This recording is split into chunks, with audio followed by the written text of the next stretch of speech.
Good morning and assalamu alaikum. I hope students you're all fine and you're all working at home in the relaxed, comfortable environment that you're provided with by the family. Well, today we are going to do unit number 5 of your book, which is based on a poem Daffodils by William Wordsworth. The objectives are to make you comprehend the poem along with its concept and its central idea. The objective is also to make you understand how to do paraphrasing of it. And yes, the third slide would be for your summary writing. So summary writing, for summary, making you understand how to do summary writing. I have prepared a summary so that you people can understand and take help from it. Students, please work hard at home. Make most of the time that you've got at home now available to you with the guidance provided by the teachers. All right. Now, Daffodils, William Wordsworth, he was born in 1770 and he died in 1850. William Wordsworth, he was known as one of the romantic poets. And by romanticism or romantic poets, it's not that we are going to talk about romance. It is that he was a poet who worked on or whose observations, which he recorded, are presented by him in his poems, were the observations based on nature. So the spiritual contact or the love of nature is something the romantics, all of them share. So here also, Wordsworth is going to, in most of his poems, he feels very happy in the nature, and he is the one who called nature as the mother nature.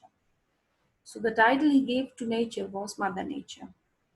All right, now knowing this about him, let us go through the poem. There are 4 stanzas, and you can see that they consist of 6 lines each. So let us begin. Daffodils by William Wordsworth. I wandered lonely as a cloud that floats on high over vales and hills, when all at once I saw a crowd, a host of golden daffodils, beside the lake beneath the trees, fluttering and dancing in the breeze. Now in this stanza you can see that he is comparing himself, because he's using the simile as a cloud. He's comparing himself to a cloud, just like a cloud who lonely roams about here and there on the sky. Similarly, he compares himself to a cloud, and he says that I just used to wander lonely, roam about lonely here and there. And just like the cloud who floats high over vales and hills, over valleys and hills, when all at once I saw a crowd, when he just saw a crowd, and the crowd was golden daffodils. Here he is also he's personifying daffodils by using the word host for them. And the adjective that he's using is golden daffodils. So this also shows that he is really impressed by the color. The impact of the color yellow daffodils or golden daffodils has really impressed the poet very much. Beside the lake beneath the trees, meaning everywhere you could see these, and they were fluttering and dancing. Fluttering is generally associated with birds. So fluttering and dancing in the breeze, meaning like birds and like carefree attitude, these flowers were dancing in the breeze. Again, dancing is personification of the daffodils, because dancing is a human quality. So it's given to daffodils, meaning that they were fluttering and dancing. Both these words they show that the daffodils have been personified here. Continuous as the stars that shine and twinkle on the Milky Way that stretched in never-ending line along the margin of a bay. 10,000 saw I at a glance, tossing their heads in sprightly dance. Continuous as, again the simile he's using, and he's using as the stars. He's comparing these daffodils with the stars which are in a continuous line in a Milky Way.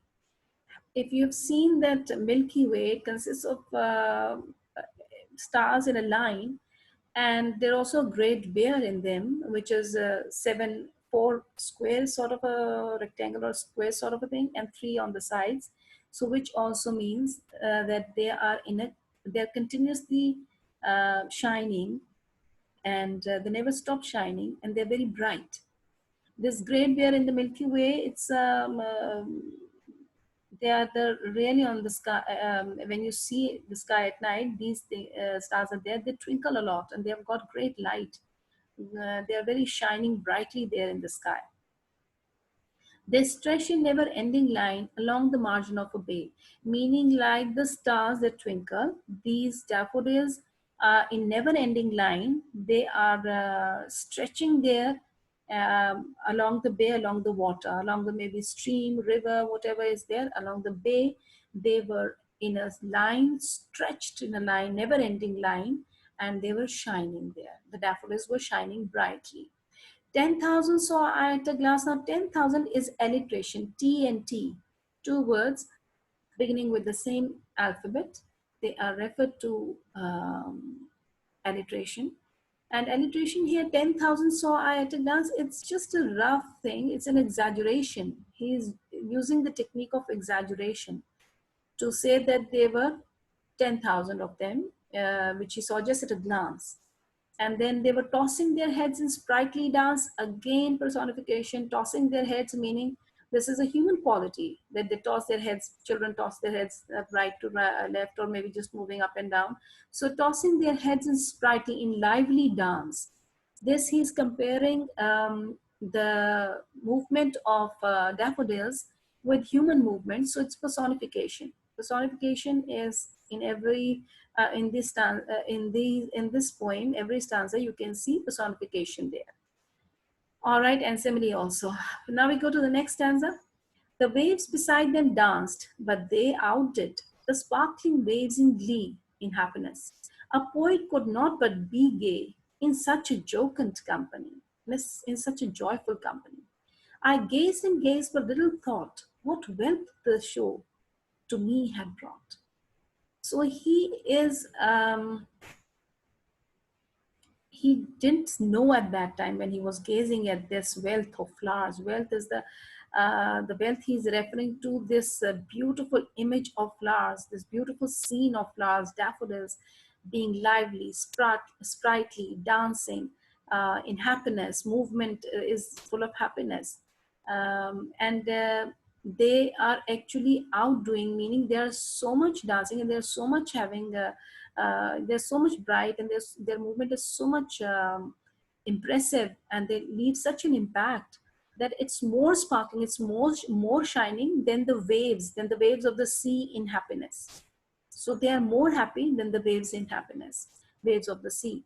A poet could not be but be gay. So poet, of course, feels happy when it's in such a beautiful company of, in such a joyful company of the stars, so bright and so lively and so sprightly, and they are showing so much light and really arousing the poet to become energetic. So he considers them as wealth. But he said that at that time when I was watching them, I didn't know, I didn't recognize that they are going to be such a wealth for me, because in my inward eye, which is going to come in the next stanza, in the inward eye, meaning in the memory. Inward eye, he is referring to the memory. So I'll just read and then explain. For oft when on my couch I lie, in vacant or in pensive mood, they flash upon that inward eye, which is the bliss of solitude. And then my heart with pleasure fills and dances with the daffodils. Here, children, he is again referring to the fact that when he lies on the couch in his, when he's at home, in vacant meaning when he's not doing anything in his leisure time, or in pensive mood. Pensive is thoughtful mood. When he's thinking, or when he's just lying down on the couch in his at his house, what the first thing that comes to his mind is they flash upon that inward eye. These daffodils, their image just comes in his memory. They flash, they come in flashes in his memory or in his inward eye, because they have left such an impact, they have left such an impression, they have left such a beautiful image on his memory, or in his memory, or in his on his inward eye, that it seems to be a bliss of solitude, meaning it seems to be a blessing when you are all alone. Because when you are all alone, when you're lonely, this gives you pleasure, this gives you delight, that oh God, such beautiful image I have got in my memories and stored in my memory, and stored in my memory, which really gives me pleasure, which makes me come out of that thoughtful mood which I'm in. And then my heart with pleasure fills and dances with the daffodils. So he's so happy that his heart goes out to these daffodils, and he's touched by their presence, he's touched by their beauty, and he dances along with them.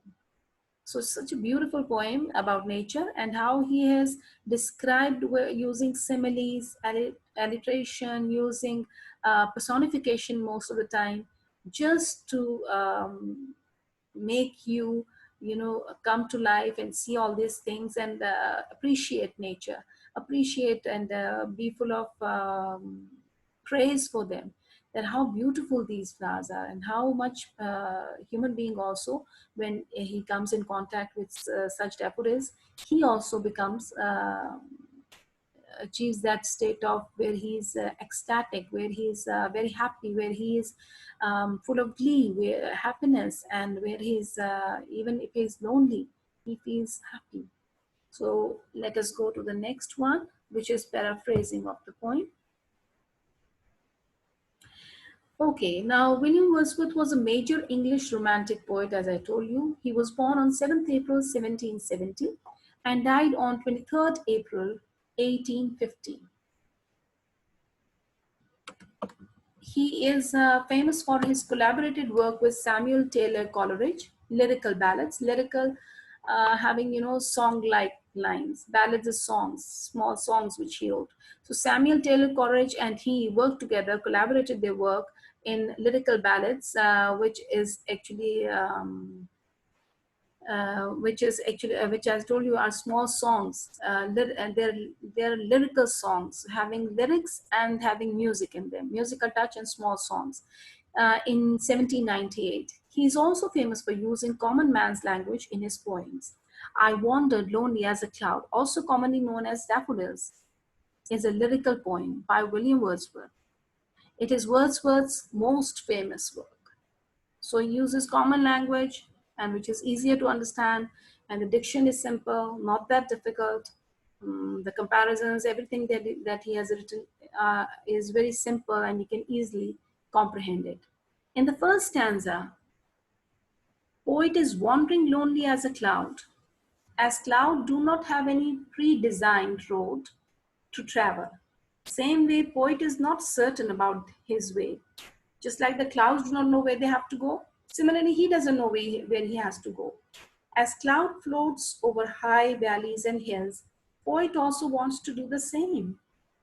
When the poet was wandering, he saw a host of daffodils. Daffodils are yellow in color, and maybe that is why poet has called daffodils golden.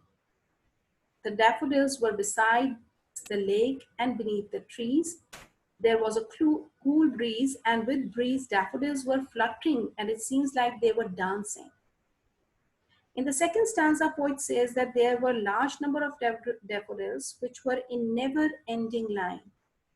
He compares this with the stars in Milky Way. There are endless stars in Milky Way which keep shining and twinkling the same way. Daffodils are also in never-ending line alongside of a bay.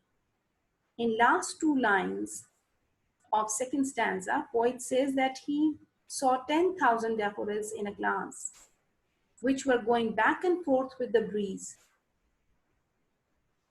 Here, use of numbers is an exaggeration. So poet here has used exaggeration in second stanza just to intensify, just to enhance the beauty of daffodils.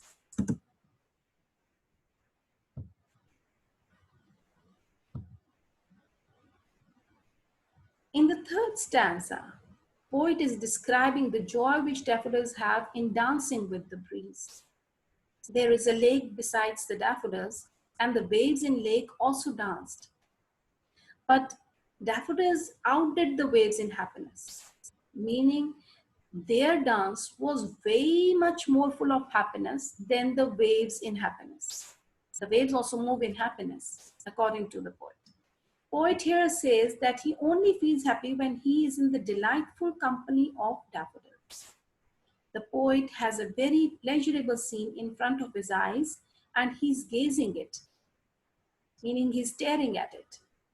Then he had thought that how much wealth this show has brought to him. Then he thought, actually, not had, then he thought that how much wealth this show has brought to him. The wealth is not material wealth, it is wealth of emotions and joy. These daffodils have provided a great wealth to the poet. So the wealth of emotions, joy, happiness, ecstasy. In the last stanza, poet is at his home. Now he's talking about the nostalgia. Nostalgia is when you think about something which is stored in your memory and it seems as if you're really there and you feel, like going there. It's a very strong desire. So now he's talking about the nostalgia which daffodils gives him, meaning nostalgia, the daffodils remind him of something. Here he is talking about that the nostalgia he feels when he sees the daffodils, they give him a nostalgia. And what nostalgia? The feelings that he must have had there. Let us see. He says that often when he's lying on his couch in a relaxed mood, many times he sees the daffodils through his inward eye. The picture of daffodils in his mind of the poet is in the mind of the poet, and he sees it when he is in solitude, when he's all alone. So there's a picture in his mind, which is there, and he says that he sees it through his inward eye, and they give him a nostalgia. They give him a feeling that when he was there, what kind of feeling he had. That impact, that impression has stayed in his mind, has stayed in his inward eye, the memory. After seeing that picture of daffodils, poet's heart fills with pleasure and it also starts dancing with the daffodils. The poem has 4 stanzas, 6 lines each. It follows the A B C rhyme scheme. Rhyme scheme, children, if you see cloud, hills, when all at once, when you see the last words, for example, cloud is rhyming with crowd, hills is rhyming with daffodils, trees is rhyming with breeze. So we have got first line cloud with the third line. So A first, then B the second line, hills. Third crowd is again A because cloud and crowd, A. A, B, A we get. Then B, daffodils with hills. It's B again repeated. The sound of B rhyming with the line B. Then last 2 lines are CC, trees, breeze. This is how the rhyming scheme is done. And if you do not know, I'll go through with it with you people how the rhyming scheme is done. It has iambic tetrameter. In this poem, now this you people do not want to, it's a bit difficult for you people to understand this point. You just if you want to write, you can write it, but this is something which you study in detail in masters. But in nowadays they've started teaching in grade 6 7 very lightly, to touch upon, they've written to touch upon it lightly. So it is got iambic tetrameter, meaning tetra meaning 4, and iambic is a sort of how you divide the line or the verses, how they're divided. So leave this thing for right now. But in this poem, poet has used personification of daffodils by comparing their movement to dancing of humans in happiness. All right, that does it. Now we come to the last one, which is the summary writing. If you are given a summary to write, how are you going to go about it? Summary. Wordsworth is a poet and lover of nature. He says that nature has a healing power and daily communion with nature can make us noble and wise. This is so true, by the way. Nature can suspend our cares and worries for the time being. Most of Wordsworth's poems describe sights and beauty of nature. On April 15, 1802, Wordsworth and his sister went to visit their relatives. On their way back to Grasmere, he caught sight of a large number of golden daffodils growing on the bank of a lake in the Lake District. That is how he came to write this poem. He was wonderstruck to see the magical beauty of those daffodils, which were fluttering and dancing in breeze. Inspired by the spectacle, he composed this poem in 1804, which was published in 1807. This poem is a pleasant experience of poet's life. He is walking in the countryside, in the valleys, and among the mountains. He happens to come across a large number of daffodils growing along the bank of a lake under the trees. They are fluttering and dancing in the breeze and shining like the stars in the Milky Way. In the nearby lake, the waves are dancing with wind and sparkling because of the sun rays falling upon them.